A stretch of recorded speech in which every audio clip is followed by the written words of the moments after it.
All right, everybody. So welcome to the watch list of the week of June 9th. Big week ahead. Big week ahead. Specifically Wednesday. Like, let's not even talk about Monday or Tuesday, because as y'all can see, there's nothing going on Monday. There's nothing going on Tuesday that's really significant or like a market mover. And as we know, every watch list, we come in and we do what? We check the weather. This is the weather report. This tells us what's the best days to trade. And it looks like to me, the later half of the week will be the best part of the week to trade because we have Wednesday CPI and it's FOMC in the same day. That sounds like, I don't know what's about to happen on Wednesday. We either gonna have a crazy aggressive move on Wednesday, or it's gonna be straight chop because everybody's expecting it. You know how they try to do the opposite of what we expect all the time. But yeah, yo. So Wednesday, I do expect it to be a lot of movement. Of course, Wednesday's gonna be crazy. CPI and FOMC, two of the biggest market movers in one day. So please don't blow your trading money on Monday and Tuesday. The weather is bad, so be very careful. Wednesday is looking sunny, so you want to make your trading plans around Wednesday. Thursday's PPI, also a nice sunny day to trade. Make your trading plans around Thursday. And Friday is solid too. We got consumer sentiment. So Wednesday, Thursday, Friday, be involved. Now, let's check the climate chart-wise. So chart-wise, yo, DXY, DXY people, we've been talking about DXY for so long, and we've been debating on whether or not it's gonna use this bullish OB to move higher. And I told y'all I had a gut feeling I wasn't gonna use it. Like it's been really consolidating in here, and I thought we were finally gonna lose this bullish OB right here on this day. This is what Monday, yo. And then guess what? It started popping back up. This is a very bad sign. When you're next to liquidity like this, you don't want to see this, especially when there's no fair value up on this price. Like this is just bad work. So as you see, that's a signature in itself. Now you have a small money trap, boom, price moves back up to the upside. And I'm looking for a move over buy side now. So let's see how far this goes. Will this be just a sweep to move down, or will this be some real acceleration, some real displacement to the upside? That's left to be seen on DXY. They may end up proving me wrong and actually use the order block. So the only good thing we could say here is like, okay, we've seen the order block since, where was it at? Like we've been charting DXY since really like up here, saying like, okay, if it loses this fair value gap, which it did, I don't know if y'all remember this watch this mad long ago. If it loses fair value gap, we're coming back to this order block next. Cool, it lost it, got to the OB. I just had a feeling it wasn't gonna use it, but hey, it's using it so far. So DXY, do your thing, player, do your thing. And so being bullish on DXY, the relevance there, not only for Forex people in the room, I'm mainly a futures and options trader, but I dibble and dabble with Forex when I'm bored. I still chart it for people because the technicals play out on every market, and we've proven that time and time again. So regardless though, DXY affects us as futures traders or as options traders, because if it's moving bullishly, then we can expect potential downside in the stock market. So that's why we chart DXY. So that's that. And looking at it being bullish, at least in the short term, gives me somewhat of a bearish expectation on NASDAQ / the S&P 500. Now, what's something else we looked at? We looked at the bonds, the 2-year bonds. Now, as y'all see, we've engineered liquidity on the buy side. We've also engineered liquidity on the sell side. So when price, this big green candle here on Wednesday, May 15th, we talked about price. Well, first of all, my phone. Let me back up for a second, because I first introduced the 2-year bond to y'all for the free ski on this day. And I said the thing that our expectations on this was to sweep. There was a weekly low here. I basically said sweep the weekly low and push up, and we're gonna attack buy side. What do? We came to buy side, but we didn't actually purge it. We didn't actually go past buy side liquidity, which would be this swing high right here. We just touched it and we started trading right back down. Okay, so at that point, where is our next place we're going? To sell side. But what do? Same thing. We didn't actually go past sell side. We just touched it, lowest body. So something else I introduced to my people in here for the free ski is the lowest body at a swing point. Price doesn't always go for the wicks. Sometimes we just touch the lowest body at a swing point, and then that's all price wanted to do on the sell side. Same thing with on the buy side. Sometimes we touch the highest body, and that's all it wants. But anywho, we did what? Lowest body over here, and we pushed up. came back to the buy side. Wow, what a great move. We were bullish on this whole move, and you see what happened here. Same thing. Touched the highest body, but it didn't go for the highest wick, did it not? So at that point, now we say, okay, price didn't want anything but the highest body here, and now it's pushing down. And so there's only two places I'm really looking here at this point. It's not only this fair value gap, of course we could get a bounce off of it, but I personally think we're gonna end up running back to these lows. Now, will it actually go past the lows? I do think so. How energetically we'll move past the lows is left to be seen. So I think we'll at least go under this wick, this green wick to the left, right? I think we'll at least go under it. Will it be a sweep? We'll find out. If it starts to go aggressively down, then that's just not a good sign for the stock market. As we know, once again, that's why we check the weather. Wednesday is FOMC. Wednesday is CPI. Those type of market moving reports actually absolutely affects this bond market. And I gotta back up because like I always have new people every week. Why do we look at the bond market? Because if bond prices are increasing, that's usually a bullish sign for the stock market. Because at that point, if bond prices are increasing, interest rates are decreasing. The expectation on interest rates are decreasing. So that's a good thing. Don't we all love companies as well as consumers? We all love lower interest rates. That's beneficial for all of us. So if the interest rate is going down, that means that the bond price is going up. All right, so they move inversely. So that's the background knowledge behind why we look at this. So, and this has been a leading indicator for the stock market. A lot of people don't realize that the bond market moves first. The stock market be moving second. So that's why, as y'all can see, the proof is right here. Since I introduced it to y'all, hopefully you guys have been keeping track and noticing what I'm saying is absolutely accurate. Think about it. This Wednesday was CPI, the last CPI we had, and the whole market was bullish. We talked about that. This was the day we predicted CPI would be bullish. Everything went well. Great. Now, after this green day on the bonds and the stock market continued higher. But the bond market, look at the bond prices. Ever since CPI day, Thursday, red, Friday, red, Monday, red, we went all the way down. What happened shortly after? You started seeing the stock market do the same thing. That was the pullback that we had. And then once the stock market was red, I noticed this. So this Thursday, May 30th, the stock market was red. Meanwhile, the bond market was green. Friday, green. Stocks were red. So I'm like, hold up, that's suspect. Why are they moving up like this? Why didn't we run past sell side and the bonds are moving up? So I'm like, okay, I kind of have a bullish expectation for the stock market heading into last week. Last week, y'all seen what happened. We ran all-time highs. Look, the bonds were a leading indicator. Now we ran all-time highs again on Friday, which we also predicted. But look at the bond market on Friday. Look what they did. They died on Friday. Took back almost a whole week's worth of gains in the bond market. And then here we are early in future so far. It's been red. We'll see it. Of course, it could trade back up for a second, but I think I have a bearish expectation, at least in the short term here.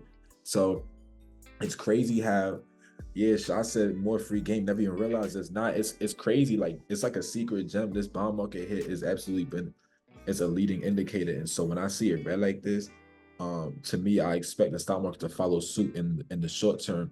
And we'll see where it go now. Like, once again, like if it wants to come here, because this is a discount, basically, this could be a fair value gap we use to take back to the upside. Of course, it's possible as price targets inefficiencies like that, but at the same time, I do have an expectation that we're gonna come under this because we don't engineer liquidity for no reason.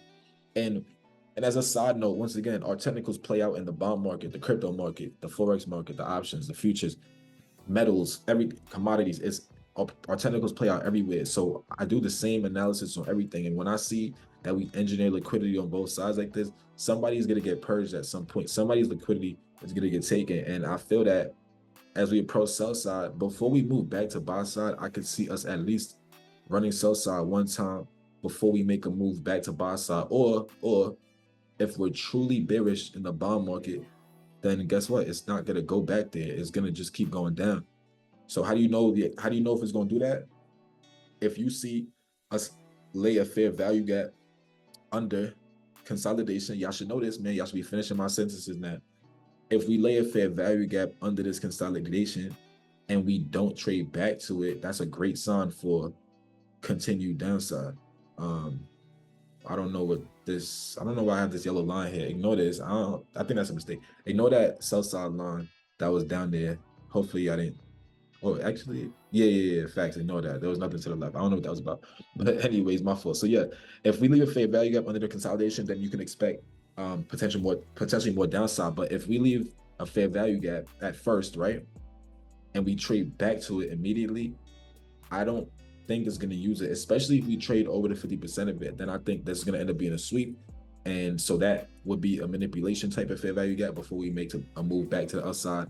Then I will be targeting this engineered buy side liquidity. We don't typically make triple tops in the market like that for no reason. That's selling to retail traders that that's a resistance level. And I think we would destroy that next time we come to it. But before we deal with this engineered liquidity, you will want to deal with this engineered liquidity.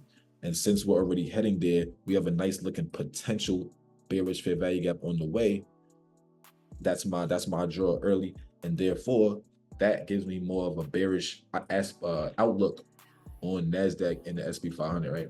So I'll start there. Now let's move to Forex quickly before we go to Nasdaq and S&P, because I know I have some Forex traders in here.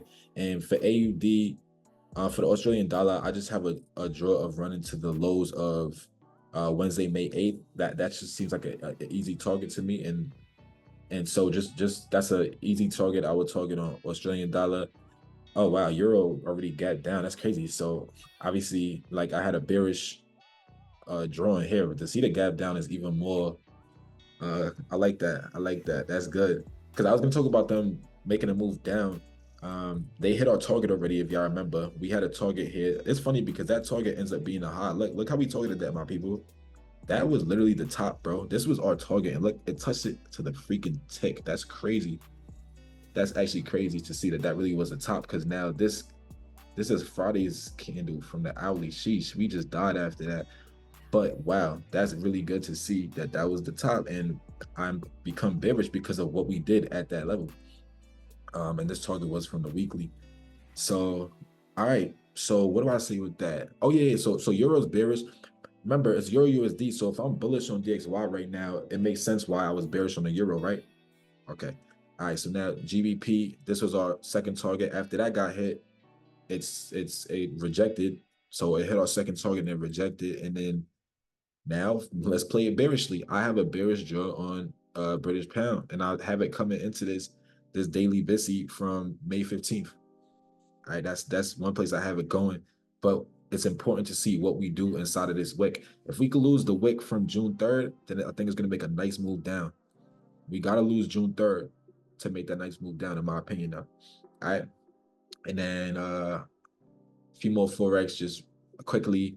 What I have on New Zealand dollar, I actually don't necessarily remember what I had here, but looking at it right now, and by the way, I made this watch list yesterday. That's why. And as y'all know, I'm mainly a futures trader, so I kind of do the Forex part for fun really quickly. But I mean, yeah, seeing the sweep down, I could say, especially after not purging buy side like that, if it loses this BTSMC, it's gonna go down significantly. But I want to watch it in this BTSMC before I get overly bearish. So before I get overly bearish on New Zealand dollar, I would want to see it lose this daily BTSMC. If it comes under the 50% of it though, then you have a really good sign that it's going to make a big down move. But I would stay patient on that one. CAD, beautifully using this OB here, and I'm expecting continuation to the upside. Personally, short-term draw could be the highs right here from April 30th. Short-term draw, and then just follow your bullish tools on lower time frames to take it to the next high up here. All right, and then last Forex taker before we move on is US dollar Swiss franc. So on this one, I believe that this is going to be an AMD setup, and if y'all remember the AMD setup, that will be having accumulation. We manipulate one way, distribute the other way. So I believe that we're going to see an AMD here. So I'm bullish on US dollar Swiss franc going into this week, and I would target this SIBI up here right now. The SIBI from May 30th. That's where I think it'll go next. Obviously, you want to lose the initial fair value gap, but the fact that it's even there right now makes me feel that we're going to move higher, because ideally I would have wanted us not to trade back to that. Now, if we use it and we run these lows, of course, look, it does what it does. But I'm just telling you, I feel like this is gonna be a smart money trap. I feel like they might have a down move at first, but it's not gonna hold, and it's gonna end up trading back to the upside. So we will see on that. Now let's move on to NASDAQ and S&P 500, but S&P first. All right, so man, NFP day was crazy, was it not? NFP day was crazy. Let's see it on a 5 minute, just see what we were working with on Friday. On Friday, it came down hard, but we talked about in the morning how it's a two-sided move, right? We said the first move is usually a fake out. I hope y'all listened, because look, they faked a lot of people except us here at BTSMC. They faked a lot of people to the downside. We knew what it was, and then we ran back to the upside. So good. I hope money was made in this sequence. I hope money was made. This is great. I didn't even notice how ES ran much higher than NASDAQ did above the NFP highs. Let me show you what I mean. I didn't plan on doing this, but look at these are the NFP highs, meaning like the news event. We went significantly higher there. Look at NASDAQ though. Look at NASDAQ. Look at their NFP highs. We ain't really, right? We touched it, but we ain't really do too much with it. So that's interesting to me. That's a divergence to me. But so that's just like while I was there. But anyways, my fault, yeah. So cool. Now you see ES come on down. I'm bearish on it heading into in the short term. Like right now, my short term, I believe that we're to come to the lowest body here on the hourly. All right. So in the short term, I think we're coming to the lowest body here on the hourly. I think we see this hourly lowest body before we come to the high, before we make all-time highs. So I would short any like rally, but I don't want to see it come up this high. If it comes up this high, I would probably lose faith in my analysis. Like I don't want it coming up, in the top parts of this range. I want it to stay right here in the middle and then find its way to the downside. All right, so in the short term, I have the SP 500 coming to the lowest body here on the hourly. And then as I said on this yellow line, if we lose 5320.25, right? If we lose that, I think it's gonna make a nice move to the downside. I said target lows. So the lows that I'm talking about is these daily lows right here. These daily lows, the same lows that had tapped into the weekly fair value gap we targeted, I would target that same area. Now, as we know, the safe target will always be the lowest body on a swing point. It's a safe target. In this scenario, if we come down this low, I don't think we're gonna bounce there. I think we're gonna actually run the wicks personally, but I can expect turbulence there. So let's say I'm correct and we end up making a down move here and we come to the lowest, we come into this wick area, we can get a reaction, but I think it'll get shorted personally. But that's left to be seen. I have to also see how we drop into that, because how you fall is extremely important when it comes to expectations. Because if you fall staggered, it's unbelievable. It's not a believable move, because then I would expect, okay, this fall is like nasty, it's ugly, it's choppy. That's the first bullish PD array we come into. I'm looking to see if we could go and run that liquidity that we just engineered. So it all depends how we fall, of course. But so that's a little bit of a long-term projection. Let's just talk in the short term. I gotta come down here first. If not, and we keep pushing higher, okay, then we're gonna adjust. As always, these are projections based on probabilities. We're in a range, so in a range, things are always obviously harder to make predictions on, because the point of a range is to not go anywhere, right? Think about that. The point of a range is to not go anywhere. So when you're trading chop, let's look at some chop for a second. Let's look at some chop. When you're trading chop and you're frustrated because your fair value gaps are not holding, and you're frustrated because your order blocks are not holding, and all these things that you use to take price higher or lower, why are you frustrated on the inside of a range if the point of a range is to not go anywhere? So just do the comparison chart. The point of a range is to not go anywhere. The point of a fair value gap to take you somewhere. The point of an order block to take you somewhere. But we in a range, so why are you taking, like, does it make sense to y'all? You know what I'm saying? So in this area, for example, you'll have, look at this bullish fair value gap, and got a little bounce, but ultimately got traded through. And then you have I don't know. There was a bearish fair value gap right here. This baby one right here. We traded right past it, right? It didn't. Price wasn't even concerned with it. And some people, I don't see any order blocks in here personally that I would probably take. Yeah, I don't really see any order blocks that I like in this area. Maybe a baby one right here, low key, but low key. We got a bounce, but it didn't run highs. Cool.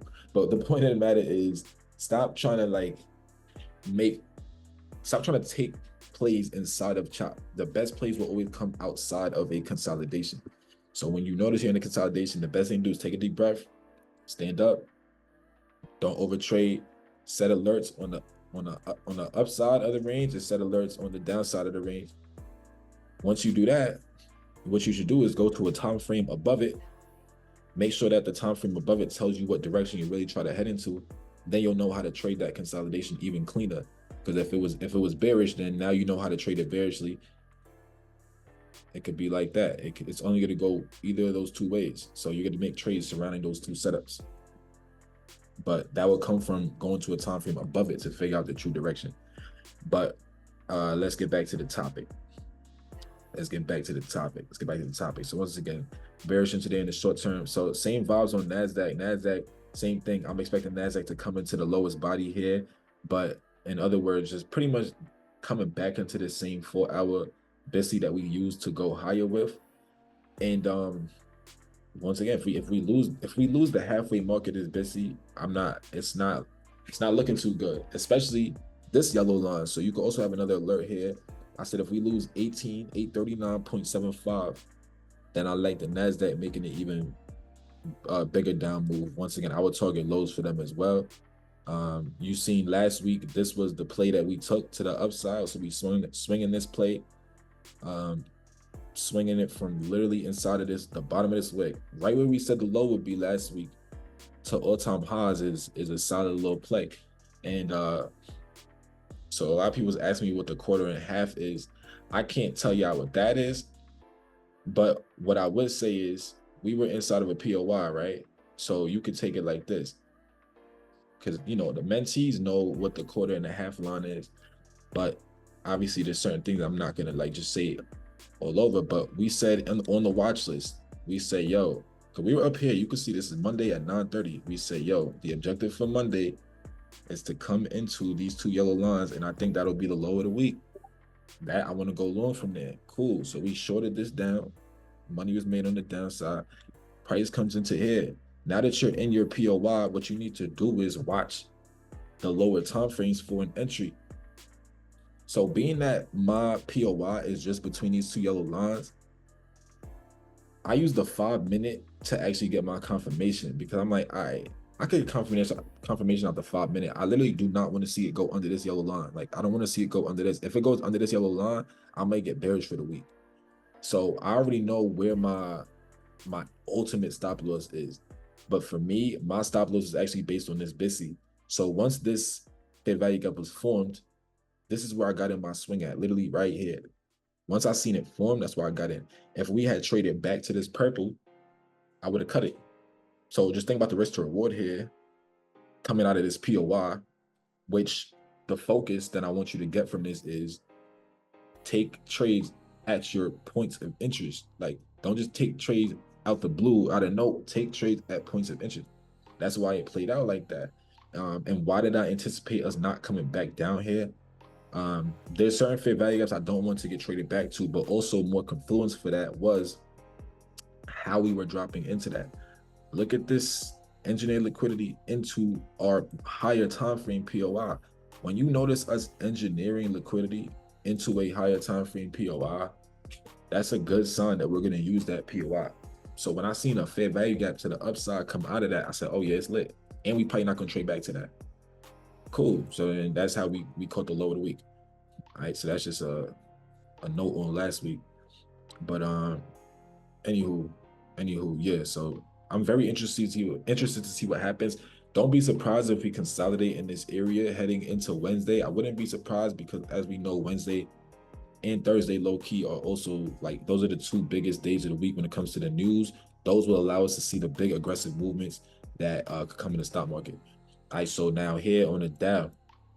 Oh wait, one more quick word. I was trying to say this. about the way that we move, giving it away. So look at how we have bounced. So this was the plan on NFP, by the way. That the plan on NFP was, as I drew in the free community, actually, as I drew coming to right here, my arrow stopped literally right there. The pictures in the group chat, in the Discord, but the arrow stopped right there, and we wanted to take it to highs. Cool, it got to the highs. Now look how we got to the highs. This is why I'm bringing this up. Look how we got there. This was so suspect the whole way up. I was like, yo, I don't know. I don't feel too strongly about this up move, because how are we bouncing out of a 4-hour BTSMC like this? Let's go to the 5-minute real quick, which is a solid time frame to confirm a 4-hour POI. Now I feel like I'm talking fast, so hold on real quick. What I'm saying is we have a 4-hour POI, which is the 4-hour fair value gap. A good time frame to confirm the usage of that POI would be the 5-minute. So the 5-minute, you will want to see that start to create bullish fair value gaps to the upside. Look at the 5-minute, bro. I don't think I even see any bullish fair value gaps on this whole leg until we got right here, which is like, okay, I guess. You know what I mean? So we not getting no 5-minute confirmation. So this whole move was just so suspect to me. Even this rally ended up getting shorted, which I would expect probably continuation to the downside. But all right, they just ran these internal lows. All right, now they moving back up. Guess what? Staggering. Then what happens at 1:55 p.m.? Boom, took back most of the day. And then did they run the lows? No, because it's Friday afternoon and they're gonna consolidate time and price. So you know, basically the market made, first of all, they swept to the upside, then they ran down, then they ran up. So to expect another big move to run these lows is kind of expecting a little too much out of a Friday. I think we're gonna come here next, as I already shared with y'all, but on Friday, nah, it's best to just leave us right in the middle of the range, because now you got people swinging calls, some people swinging puts, because we're smack in the middle. So it's a place of indecision. We're in the middle, inside of consolidation. That sounds like a great place to leave the market over the weekend. So somebody is going to be gambling on calls and somebody's gambling on puts, and may the best man or woman win. And so that's what they did there. So even playing these shorts, because I did play these shorts to the downside on futures, once I seen us pop back up to certain levels, I'm like, oh yeah, nah, I know what they about to do, right? Like, there's no reason to even come back up this high if we have nothing but liquidity to the downside. It should be a very fast movement to run these lows out. So I was like, oh yeah, I know what they about to do, bro. And look what they ended up doing. They stayed sideways. But the real lesson I want you to take here is, if you notice price moving out of a POI or just moving in any direction really nasty like this, just you should not be surprised at all if at some point in the day or even overnight they could gap down and take back the entire move. Don't be surprised at that. That should always be suspect to you, always. All right, so word. Now let's keep it moving. So here on the Dow, same thing. So, oh yeah, that's what made me think about it, because I was looking at the Dow. I'm like, all right, so the Dow comes to the target we had, which is the weekly lowest body. And this is the weekly chart. Y'all can see this, the lowest body on the weekly. And that was the lowest point that we had gotten to. You can see it on the hourly here. We consolidated right on the lowest body on that weekly. Price moved up out of there. Crazy retracement, farther than I wanted to. If you remember the watch list, I wanted us to hold the halfway mark of this bullish fair value gap. Came all the way down here. All right, cool, do your thing. Then it pushed up. But now when you kind of zoom out and you see what it did, we have a whole bunch of engineered liquidity. Don't be surprised to see the Dow make a big down move to take back all of this. The same thing we said on the NASDAQ on the 5-minute, on the 1-minute will occur on the Dow, or there's a probability that it could occur on the Dow here on the hourly / the 4-hour. Why? Because price is fractal. So whatever happens on the 1-minute, on a 15-second, on the 4-hour is all the same thing. All time frames do the same thing.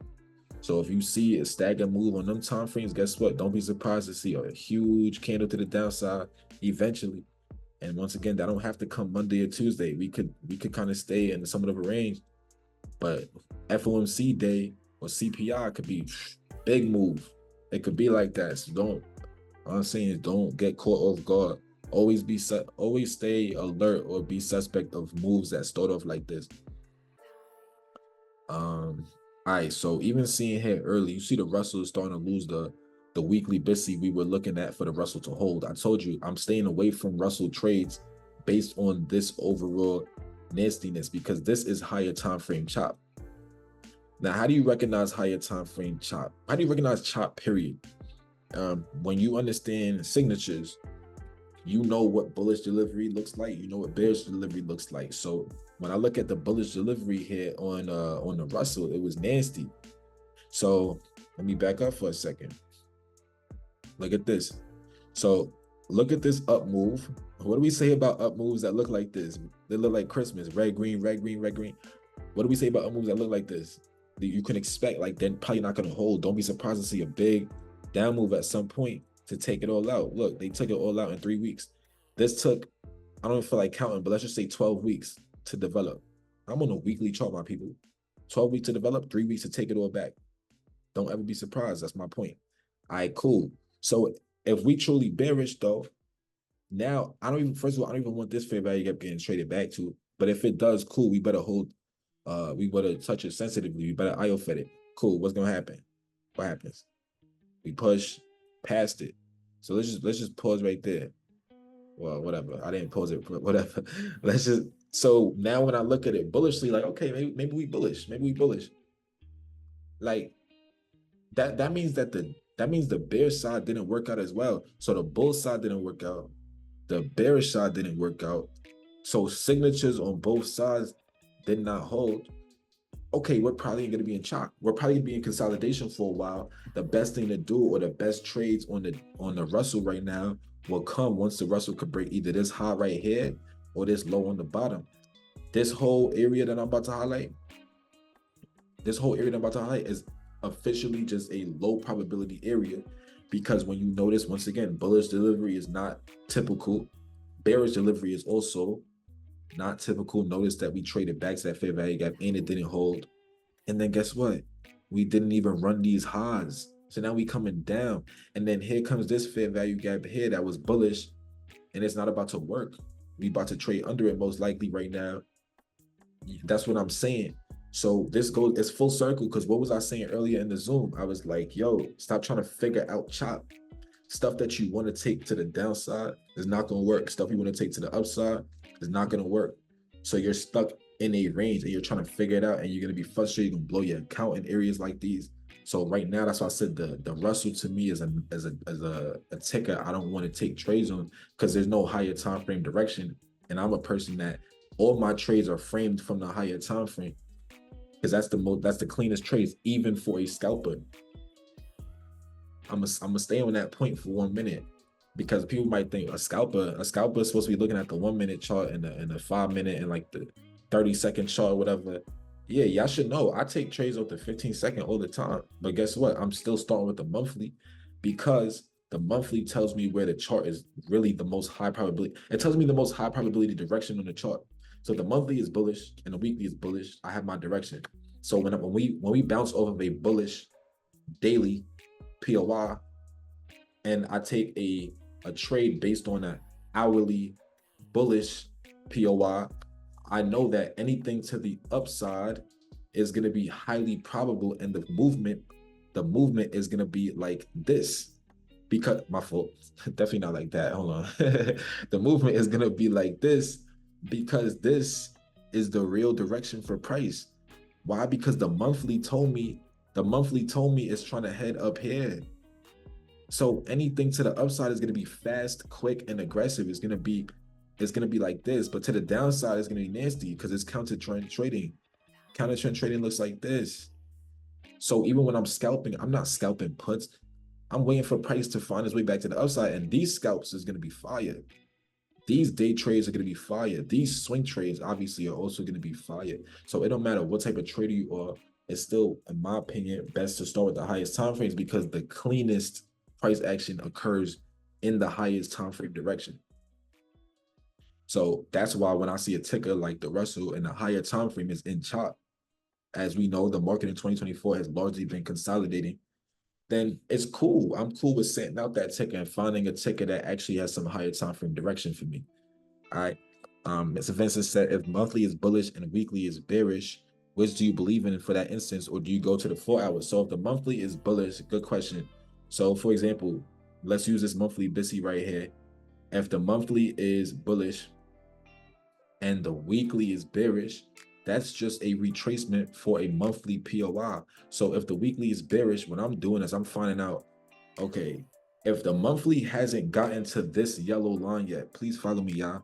If the monthly has not gotten to this yellow line yet, and I know that's where the monthly wants to go, and the weekly is moving backwards right now, that means it's moving backwards for something on the monthly to take us to that yellow line. Right? So the weekly is only bearish for the time being to take us to here. So I'm not saying you can't take trades into that purple area. You can definitely take trades to the downside into that. But I'm just saying that the best trades on this ticker is going to come after we touch that purple area, because it's going to take us to that monthly target, and it's going to be really really nice trades into there, you know. So just know where to stop. So for these weekly puts that you'll be in, just know you better start taking profits when we get to that weekly order block or that weekly fair value gap that we was targeting, that was supposed to take us back in the direction of the monthly, you know. And yeah, I'm glad y'all getting value from it, and you're very welcome. And a brief example of that honestly is, while we on it, see if we could bring up the NASDAQ. And y'all should know this because we charted this the whole way down and way up, because some of y'all been with me for some months, and some of you are just meeting me today. But for the people that's been with me for months, y'all may remember from the beginning of the year, I called out where the market would stop at. I told you it would stop right here. Screenshot evidence everywhere on my socials, all of that. Stopped right there. Cool. Now that the market topped out, I'm asking myself, okay, where should it be trading to next, so that we could go back to the upside? And that's because the monthly is bullish and the weekly was low-key bullish too. I just know that the weekly has to retrace real quick for other reasons. So what is the weekly retracing for? Now on the weekly chart, we been had this charted, right? We talked about this weekly order block that NASDAQ should be able to use to take us to all-time highs. So months before we ever got here, I already had this drawn just like this, and y'all seen how it played out. And also we even talked about the delivery there. Coming out of this consolidation, we talked about us not coming back to this fair value gap before we touch this order block. So when we leave the consolidation, we don't want to touch that fair value gap before we touch that order block from the weekly chart. Once we got to the order block on the weekly chart, ever since then we've had a crazy rally in the market. It's been a nice move to the upside, and guess what? Very clean move to the upside, right? So even taking swings out of this weekly area would have paid off pretty nicely for somebody. Why did I know we were going to sweep to the downside again? By the way, as a reminder, look at this, people. Duh. You know, not, and definitely not to sound arrogant, like I'm saying this in love, like duh, right? Obviously, this is the same thing I was talking about. When we move up like this, you just be very suspicious, because it's coming. And so if you know it's coming, that big down move is coming, what are we going to trade down to? Oh, there was a weekly order block we were looking at for months now. Cool. Now you see why that's why you go long from here. Okay, back we at all-time highs. Oh, and of course, I can't help but say it, but of course, you know the news was giving all types of bearish stuff at this time period. We charted this long before the news ever talked about anything about war. They were talking about the war going on in whatever, you know what I'm saying, in a respectful way, of course. I'm just losing my mind right now. So as you know, but then they stop right here. All of a sudden, good news starts coming out. The good news starts hitting the market as soon as we touch the order block. Coincidentally, man, every time coincidentally. But anywho, y'all know how this go, man. Don't get me ranting on that. Latoya said all fair value gaps to me are just fib levels, which give me more confirmation of my trades. Heard it. Yeah, I mean, it's different ways to use the fibs. People can use them in Confluence. I don't use fibs in that way per se. I use the fibs for a lot of different things, but I don't use it just to measure retracements. for me, my retracings are based on things on the chart that I know price has to go down and up for certain reasons. Every time the market goes down, it's going down for something. Every time it goes up, it's going up for something. So understanding what those things are will just guide your trades. And of course, if you want to throw in some confluence with a fib level or throw in some confluence with whatever else people use, and it's just even better, even better. So I love it. I love it. Where we was at? My fault. We was on the Russell. Oh yeah, so Russell's not tradable. Cool. I can move on. Copper is something else we talked about. So there's something on your chart for the HG1 ticker, any ticker that's a continuous futures chart that has a 1/exclamation mark with it. And thank you, Latoya. Latoya said, love your trading style. New to you, but I'll be here for a long time. I appreciate you, and I appreciate your attendance, and I hope to just build together. Shoot, iron sharpen iron, we could make each other better. So I love it. So on copper, right? If you press B adjust, you'll notice that might have to come to a monthly for that. Yeah. If you press B adjust and it's off, so if you turn it off, we ran all-time highs on copper. But when you turn B adjust on, we did not run all-time highs on copper. So be careful and just know that charts can look different when you toggle on and off B adjust. So I just want to make that clear. Now, anywho, we ran all-time highs, maybe not. It depends if you believe in the B adjust thing. But we ran all-time highs and then we come down. We said everything on copper is going to depend on this fair value gap. But we had to hold under the 50% of it. So once we tapped into under 50%, we pushed down, we made another one. Anybody who's been with me, what do we say about when we tap into a fair value gap and create another one shortly after? That's real bearish sentiment, is it not? How many times I hope y'all start finishing my sentences too. Like, that's real bearish sentiment. So now we can start trusting that type of fair value gap. So price comes into that same one that we created. Got a reaction, beautiful. We ran lows. Ooh, this is nerve-wracking, ain't it? When it come back up like that, like, hold up, what is doing? That is nerve-wracking. That had me nervous too. I'm like, well, I ain't want copper to do that, especially because we were so close to this liquidity here. I thought we was gonna come and get that right away. All right, it's cool. Came back up to the highest daily body. Y'all can see that, right? The highest daily body, that's all it wanted. And then look at what Friday gave us, man. Oh my gosh.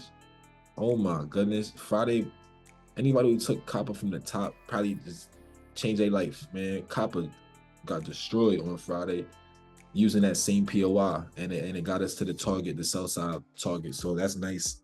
That's really nice. And I'm looking for continuation to the downside on copper. I have it coming into like 4.3650. Well, yeah, 4.3650.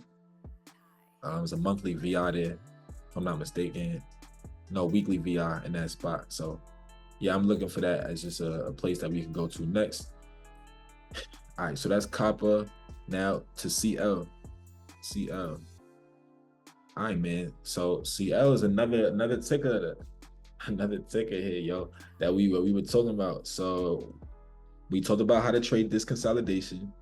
We talked about having a bearish bias on it, and so you should short things that move to the upside. On this day on Instagram Live, I told you that I have it running to this level down here at 75.35. So after this red day, I said we're going to 75.35 next. Beautiful delivery, and we even over delivered. Golly, we came all the way down here. I was like, hey, CL, do your thing, player. Now, what's the next analysis on CL? The next analysis is this. I'm like, yo, this fair value gap, I didn't want us to trade back to it, nor did I want us to trade above the 50% of it. So now that we have done that, I believe that it's going to trade back to the upside. Now, this is definitely the speculative part of it. It's not no confirmation yet, nothing. Just know we've been moving up. I think we'll continue. We may have a down move at first, but I think that down move won't run these lows. I feel like whatever down move we get is going to get bought up, and then it's going to make a move back towards these highs. I feel like CL is going to make a move to the upside. I'm okay with being wrong on that. That's not something that I'm willing to die on, right? That's not a hill I'm willing to die on. Why? Because ultimately, we're obviously in a downtrend. we are indeed in a bearish fair value gap. So I understand we could reject it, but what I'm saying is typically, right, the way that we handle moves that drop out of consolidation like that, before we hit a target, we don't usually come back into this fair value gap, especially not this deeply. So when I see that, a lot of times we end up making a move to the upside. It doesn't always happen. That's why we trade probabilities. So that's my CL analysis. I think we move to the upside. If not, guess what? Money will be made, because if we start moving back down and this fair value gap is getting respected, bro, obviously we're gonna make money to the downside. So it don't really matter. Don't really matter. But that's my projection. All right, so gold, man. You said, does a B adjusting only change a monthly chart? No, not at all. Actually, Brandy, if you don't mind, bring that up after I finish recording, just for the YouTube thing. But bring that up for me, please, after this, if you don't mind. But yeah, okay. So here we go on gold. Yeah, no problem. Here we go on gold. So this was the analysis we had on gold. We say, yo, we want to see daily bodies hold under 50% of this, so we can make new. So we could run to the weekly lowest body. That was our target on gold. I don't know if y'all remember that, the weekly lowest body. And why is that? Why did I say that? So the reason why my target on gold was so conservative, just to be the weekly lowest body, was because on gold, we're in a serious uptrend. So for me to just sit here and anticipate that, oh, gold is gonna make all-time lows, or we go into a bear market in gold, like I'm not doing that without more confirmation. And on top of that, I was also noticing that gold didn't leave any weekly SIBIs. So it's very hard for me to make a very strong bearish prediction on gold. All right, so that's for me. So when I have a downside target, I'm gonna keep it conservative and say, hey, just the weekly lowest body. All right, so boom, keep that in mind. Keep that in mind. Now gold, it did exactly what you said. We wanted to hold under the daily SIBI to take us to the weekly lowest body. Look at that thing. But hold on. What Kobe said? Job not finished. Kobe said, job not finished. Hey, job was not finished, beautiful people. So when I seen that, I'm like, yo, what's up? Like, and believe me, I was annoyed at this. So one time gold had tried these, I made money here. Bro, the second time they came, I lost money there. Cause I'm thinking, all right, we finna run these lows this time for sure. Nope, lost a little, not much. I lost a little money here trying to trade gold, trying to take them lows. I'm like, yo, what's up? Cause I'm thinking we definitely gonna touch the yellow line. I'm like, all right, do your thing, go up. Go up. Boom. But yo, Friday, sheesh, destroy the target and they moving even lower. So what's the update? What is the update on gold? Once again, it's hard for me to just assume gold is gonna have a big downtrend. So for me, I'm staying cash on gold. That's my analysis on gold. I'm cash for now until I get more confirmation. Now, I'm gonna be real with y'all real quick. I'm gonna be real. Where I really think gold is going now, my fault. I wanna, oh my gosh, my bad. I pressed the wrong button. What I really think gold is gonna do is come into this daily BTSMC. I'm gonna be real. I think it's gonna come down first. That's my real analysis. But on like a responsibility level, without like giving y'all a risky analysis, I think it's best to wait for gold to tell us what it wants to do. It's not that clear right now. Once again, it's been moving in all-time highs. Gold has been bullish. It's hard to just say, yo, gold is going to a crazy bearish move. But yeah, I think it's gonna move down. I definitely do feel like it's gonna come into this daily fair value gap from March 28th. That's the next place I have it going. All right. So we'll see. Why I keep messing with that? I just want to write this here for myself, so I could even. I don't like when my chart is noisy. I don't know about y'all, but I can't stand noisy charts. Close of weekly. Let's see. All right, so now I know where it closed at. That's all I need to know. That's all I need to know. All right, so word now, platinum. Golly. Look at what we were talking about recently. What do we say about these up moves? If there's anything you could take from today, at least stop believing the moves that look like this. That doesn't mean it always happens, but very often when the move look like this, it's a fake move. We come into this daily SIBI, we targeted this daily SIBI. And what happened after? This whole move got destroyed. It took multiple hours to get here and only a small amount of hours to destroy it all. And then here we are opening up on platinum. Now I think platinum's gonna make a really nice move to the downside. I'm gonna be real with y'all. When I look at the monthly chart, it tells me downside. It tells me the monthly lowest body. When I look at the weekly chart, it's telling me further downside as well, targeting these lows. So when it comes to platinum, I said this when platinum was much higher too. I said platinum's gonna make a nice move to the downside. And I said it to my mentees actually.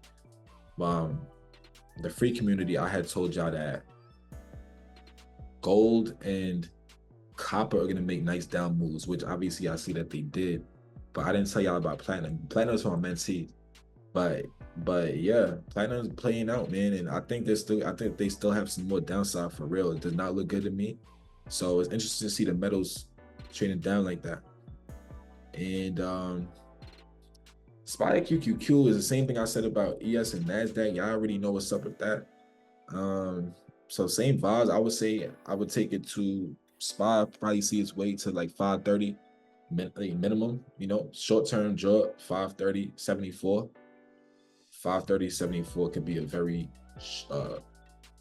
easy, quick target potentially. Of course, it depends what we open. If we gap up, then that analysis is ruined, by the way. So I wouldn't want to see SPY run the highs of Friday before we come to that level I was talking about. And then here on the Qs, same vibe. So we seen what last week was like. Last week the analysis was QQ should stay above the yellow line and then it'll make all-time highs. It did that. Amazing, great. So everything I said about NASDAQ earlier in the live is when I was saying about QQQ. You could target also same vibe, like 458 for real on QQQ. But once again, if QQQ runs the highs of Friday, then that analysis is no longer in play for me. I think that's largely it. Besides Coinbase, I just want to say, as y'all know, we've been talking about Coinbase since it was down in here. Cool, we caught this up move, but look at the up move, it's nasty, right? And then when we leave consolidation, what happened? We didn't make no fair value gap. So what was the draw? We said we coming back to this BTSMC. We came back to it. We actually used it though. We actually used it again. I didn't expect that, to be honest. Not necessarily. I expected to move back there, but to use it again was like, it could go either way. So we use it again, cool. Now we pop out of the consolidation. And what happened on Friday? We found our way back in. These are just not good signs, bro. Like moves that look like this, it just, yo, you gotta really be careful. Like, how many examples have I showed you today alone? Now imagine Coinbase makes a move like this week to take out this whole thing. Would you be surprised now if Coinbase were to make a move like this week? So you gotta be careful. You gotta be careful. I'm not saying it will, but these are things you should keep your eye on. So if you start seeing bearish things coming to price action on the higher time frames, like the daily, at least the 4 hour, then yeah, be cautious. Be very, very cautious. Nvidia played out. Nvidia right now. So for Nvidia, this is the play we had charted before earnings. We said we wanted it to come into this daily VI and then not only run all-time highs, but come to this yellow line and this yellow line. All these lines were here before earnings. Then we had a watch list, what was it, last week or whatever? We said we want to use this gap to run to the yellow line. We used that gap and ran to the yellow line. Amazing. Now that we hit all of our targets on Nvidia, now that we hit every Nvidia target that we had, at this point for me, I don't want to trade Nvidia, right? Like, I mean, there's a way I could get new targets again, but I would probably do that off Zoom. Right now, I wouldn't even want to touch Nvidia up in here. I would probably only look for confirmation that it's ready to start making a deeper retracement. So for Nvidia, if let's say we topped out on Thursday, let's say we had topped out on Thursday, then for Nvidia, if it could lose, see, that's risky too. Cause all right, let me talk out loud. Let me talk, because some of this is in my head. Let me talk out loud. Basically, what I'm trying to say is I will wait for Nvidia to show me the signs that it's ready to go into a downtrend, at least temporarily. And when you look at Nvidia, if it doesn't bounce pretty much right away, where it just bounced at, then there is still a chance it could bounce right here, because I'm not mad at price using either of these red candles as an order block, because you know the order block is both of them red candles together. So there's reasons why it could bounce. If it don't bounce at the very top of that red candle, it'll probably come to the lower parts of the bottom red candle. So I would look at this for bounces right in here. I would look at I would look at it for bounces at the same gap that it originally bounced at as well. But if it loses the gap, then Nvidia could make a nice move to the downside for real. You can have a nice little move to the downside on Nvidia, especially if for example, if it loses this gap, we definitely coming into this gap. So what I would do on Nvidia is I would wait for that type of confirmation. I wouldn't necessarily try to snipe the top, because we in such a strong uptrend that you don't want to get caught calling the top in the market, because people been trying to call the top of Nvidia for how long now and been wrong every week. So don't do that. We hit our target. We got an amazing, we traded an amazing way to Nvidia. Now I say, like, take it easy, take the foot off the brakes on Nvidia and let it talk to you instead of you dictating what it should do. You feel me? Tanise said you think it has more downside too in platinum. Which one has more downside, Tanise? Which one in platinum? Whenever you're ready, you could write that. And I think that's all the tickers. Oh, Snow. I want to show one last moment. Snow. Oh, and Bitcoin, of course. And then that will actually be it for real. Snow absolutely delivered, people. We talked about Snow from up here making a down move to the monthly lowest body. Look at what happened, man. Look at this down move. I hope somebody took advantage of Snow, man. I really do. I didn't trade it. You know, I just chart these things honestly for the watch list for y'all. I trade mainly the stuff I trade is gonna be like NASDAQ, CL, a little bit of gold, copper, a little bit, platinum, a little bit, but like mainly I'm a NASDAQ trader for the most part. Like majority of my days on NASDAQ. So anything else I chart, I do it for the community for real. So that's why I say I hope y'all did take advantage of Snow, cause I wish I did. I wasn't looking at it. I should start setting alerts. But yeah, we didn't get to the monthly lowest body yet. I think we will. So I think it still has more downside, at least to come to 127. It already came down this far. I mean, it came out as far as 128. We was looking at this thing after this Friday. So since 156, we just caught $30. $30 on Snow is good bread. So I think we got some more downside in there. And Tanisa, you wrote that when I was on gold. Okay, my fault. Yeah, exactly. So I think it has some more downside too. All right, so we in agreement though. And Tanise is one of the super snipers. That's one of my mentees. So Tanise, she also got some bearish analysis on gold, platinum. Hey, that makes me feel even better because that's confluence for me. So I love it. All right, cool. And last ticker that I'll talk about here is Bitcoin. And I might do one quick thing with y'all, like an activity somewhat, before we really wrap. So on Bitcoin, I think Bitcoin is gonna come back down into where this red candle is at. We said we needed to hold this red candle. We needed to hold this red candle for upside. And it consolidated there. I told you that was probably time distortion, pushed out of it, ran to these highs. I don't even know if it ran over these highs or not. Let's see. The higher this is 71,958. The higher this is 71,949. Came super close, but it did not run these highs. And it's pushing down. And for me, I would like to see Bitcoin probably use this bearish fair value gap right here to take us back into this area, back into this green area. Obviously, lowest body is always a safe target, but I think Bitcoin might find its way back down in here. I think if it had aims of moving higher, it wouldn't have done what it just did. And then once again, it's on the way up. On the way up, look at it, right? Look at it on the way up. Nasty work. So I do think that Bitcoin's gonna find its way back to the downside in the short term. So we'll see, man. We'll see what's next for this market. It's very interesting to me. But that's the coin. Now, do I have time for this? I just talk about this very quickly. So this is somewhat of an activity I want us to do here on trading out of the plan we had on NFP. So NFP, we talked about price coming to just about the halfway mark on this 4-hour BTSMC. That's what the purple area is. It's a 4-hour BTSMC. And we wanted price, if y'all remember in the morning, we wanted price to come not to the top of it, to come around here. Why? Because, well, there's reasons why. Just know there's reasons why we wanted this. Sometimes we wanted to come down here before moving up. And I just want to make that very clear, because I know some people have been tapping in with me for some weeks now, and y'all think that every bullish fair value gap, I want to react at the upper 50%. And I want to clarify that that's not the truth. It is not just every bullish fair value gap should react in the upper 50%. No, no, no, no, no. That's not true. It happens like that a lot, though. That's why you hear me say it a lot. But it's not always the truth. Sometimes I wanted to come to the lower side of it before actually making this move back to the other side. It's a situational thing.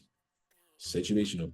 But in this situation, yes, this is another example of me wanting to react to around the 50%, not at the upper half either. I actually wanted to react about where the 50% was at. That's why I drew the picture like that in the morning. I drew it. I ain't draw it to the top of it. I drew it to the middle of it for a reason. All right, so boom, on the minute chart, that's what happened. We got a little pop at the top of it. If let's say I was wrong and we wanted to react right at the tip of the fair value gap, wait for some confirmation. Let us get some bullish fair value gaps to the upside or something. Right? Can we at least get some bissies to the upside? All right. So nothing is happening, right? Okay. So why are you going long? Why are you taking buys? Why are you in calls? Nothing is happening. All right. So we continue moving to the downside. All right. Now you're seeing price starting to create some bullish fair value gaps. I'm not mad at you. It's a low risk play getting in right here with a stop loss at the lows. Now, that's not necessarily how I enter, but there are traders who enter like that, and I'm not mad at that. All right, so word, that's one way you could have traded this. And then if you did that, first of all, you definitely caught the low of the day. You caught the low of the day if you did take that. But there's room for me, I would enter right here for more upside. This is where I would enter at.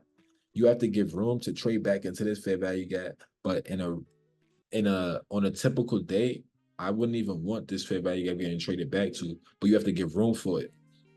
So what happens is we move and then we come back to the same fair value gap. So you probably like, man, that's not a good sign, but the play is not dead yet, because you got to give room for this one in this scenario. And keyword is in this scenario. In another scenario, if it came back to here, I would cut the play. And the nuance there is what I discuss in detail in the BTSMC Advanced Money Concept Mentorship. So if you're watching this on YouTube, the link is in the description. But even for the people in the free community, the link is in important links, that channel there, because that's really where I go in depth on a lot of stuff, and you'll know which situations to expect what out of which fair value gaps and stuff like that, because it's deep knowledge on fair value gaps and expectations. But in this situation, you would give room for this. And so then it plays well for a little while. You have no real reason to cut the trade per se, especially if you're an options trader. I think futures is harder to hold through retracements like these. So for futures traders, I feel y'all. Futures, I'm definitely more in and out on my plays than I am on options. But even with futures, I definitely catch some really nice price legs. Like, there's definitely multiple times in a week where me as well as my mentees catch 50 point plays, 60 point plays, 70, 80. Those are like typical for us to catch those throughout the week, because we're really good at holding trades. I'm talking about on NASDAQ, 50 point plays and stuff like that. Not tick, by the way, because some people mix that up. Not ticks. We're talking about points. If it was ticks, then that'll be 50 points is 200 ticks, to put it in perspective. All right. So I say that to say on futures, if you're trying to hold through these retracements or through the chop and stuff, you can, but it's definitely a mental battle. This is definitely a nice clean move. I actually caught this move here during the trading day on futures, and my target was this yellow line. All right, so word. Now let's get there. Cool, get to the target. I'm still holding my play. Now guess what? What do I want to see? You have to, when we're getting a potential retracement right by a target, the first thing you should do is you should look at the nearest tools to you that you have a price action. So what I'm looking at is, okay, we got a nice fair value gap right here. Price might can use this and go up to this yellow line, because that's really where I want the price to go. I'm like, how we fell just short of that. That's not good. Why are they doing that? Right? They playing with me, right? They playing with me. Okay, cool. Comes down. I'm like, all right, that's a bad sign. But there's another line of defense. So you're always gonna have multiple lines of defense. Now, I would say if you're in your full position at this point, trim. Don't ignore the signs. Please don't ignore the signs. If you're in full position, you definitely need to trim right here when you lose your first line of defense. All right, cool. So you trimmed, you took off some. Let's say you was in 5. I would say take off. If you're in 5 contracts and your first line of defense fails on you, I would say take off 3. I would say take off 3. All right, cool. Your second line of defense is this red candle. Why? This is what we call a continuation OB. Now, the probabilities of using this OB in context are low because of the engineered liquidity here. The probabilities are low, but we're in a really strong up move. We're right by a target. It's still a chance we could use it, at least initially. Cool. Gets traded, almost gets traded through. All right, it gets traded through at this point. For me, once it loses this red, I would take off the rest of my contracts. I don't even want this play no more, because if we really wanted to come to the yellow line, chances are it probably wouldn't have done that. So that's where I would trim at. And this is why I say don't ignore the signs, because this is how you get caught holding a bag. And this is why it's good to drop down to the lowest time frames, especially when you're right near your targets, because sometimes you may have a target charted and you're really convinced it's gonna get hit, but price comes real close to it like that and it doesn't touch it. So you have to know how to navigate those situations, and that comes from understanding what price would typically do when it's bullish and what it would typically do when it's bearish. So when it's bullish, what I just talked about here with these 2 lines of defense I had, that wouldn't typically happen if we were really supposed to hit the yellow line. So that's why I say once both of those lines of defenses got destroyed, get out the play, because now you get caught up in this, right? They took back everything you just earned. They took it all back, all of it. Now you sick. Look at this V-shaped reversal. You sick. All right, now they come, they run these lows, cool. I was definitely expecting more downside here, but as I told y'all, it's Friday. We already made a huge down move. We made a huge up move, and then we come down. Oh no, I think they did run back up here, didn't they? If I'm not mistaken. I'm mixing it up with the 1 o'clock move. So they actually ran all-time highs here, if I'm not mistaken. So you have another up move in the market. Cool. I actually ran that target beautifully. All right, cool. Now we come to the all-time highs. All right. Now price starts consolidating in here. Now, what do we talk about with consolidation for this down move? When price is moving sideways like this, and you leave the consolidation, like that, what's your expectation with these fair value gaps? I'm not even gonna say it because I just hope y'all paying attention, but I said it earlier on the live and I've said that in previous classes. So you should know what your expectations should be with these initial fair value gaps here. And so now you know what's up. You know what's about to go on. So then we run to the downside. Amazing play. You know what I'm saying? So Timo said head and shoulders. Yeah, I mean, I don't trade chart patterns or anything like that. You see a head and shoulders in here. I mean, I guess if you wanna, I feel like this is forcing the head and shoulder, because I used to trade that stuff, so I can still speak to what I feel like. But listen, maybe I lost my mojo on chart patterns. But listen, I feel like this is forcing it, because it's, to me, I wouldn't call it head and shoulders. Even from when I used to trade like that, I wouldn't call it head and shoulders. But hey, it played out. So who cares what I say? It played the heck out. Now I see, like, price rejected this SIBI at the 50%. I see what's going on with there. I see the breakaways. I see all of that. But yeah, chill, y'all. But word, so I see what's going on. But yeah, so we ran out all this engineered liquidity. You don't believe in these moves up, these are nasty, and we'll see what happens. As y'all know, to bring it all full circle, I say I'm bearish in the short term, and we'll see what happens. Like I said, first place I have it going is simply the lowest body here. I want to see what it does inside of this wick. If we could lose this wick, though, it could get interesting this week, But be careful. Y'all know what the news event is. Y'all know the weather report this week. No matter what, we have these projections, but you still need to trade what you see. So if you're seeing fair value gaps going to the upside and we looking real bullish and stuff, believe that, trust in it. It's doing what it's supposed to do. Because guess what? I'm adjusting.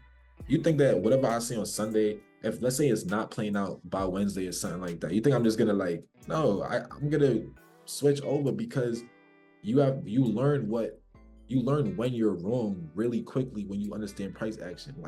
Like if we're bullish, this won't happen. If we're bearish, this won't happen. So if you notice it happening, you're like, oh, so we not bullish. Like we not bullish, or yo, we're not bearish. And you switch over and you find your downside targets. Like, oh sure, okay. So if we bearish this week, I guess okay, so we going for these lows. Bet we definitely going for these lows. And then you trade price action into those lows. Next retracement to the upside, you shorten that. You're gonna trust that bearish fair value gap. You're gonna take that into the lows and you're gonna make money like that regardless. And even if you were bullish at first, even if you was bullish at first, people, that don't mean that you was in buys the whole time. No, because you might think price is gonna be bullish. And so let's say we're about to move up. This is the last thing I'm saying for real on a recording. Let's say you're about to move up for real, right? Like, what are we gonna make? We're probably gonna make like a bullish fair value gap on the way up. Cool. Now price comes into this bullish fair value gap. And I'm like, okay, it's gonna use this to go higher. When we get to this purple area, you know what I'm doing in there? Do you think that I'm just in sales the minute we touch that? No. Well, that's why I come down to the 15-second and I'm seeing what the 15-second is doing in here. And I'm gonna take my trade if the 15-second give me confirmation. But if it's not giving me confirmation, then I already know what's up. If all my time frames are not in alignment, I already know what's up. So even though I might think we supposed to go bullish in here, if price never spoke to me and told me, yo, Rel, we going bullish in there, then I'm not taking the trade, bro.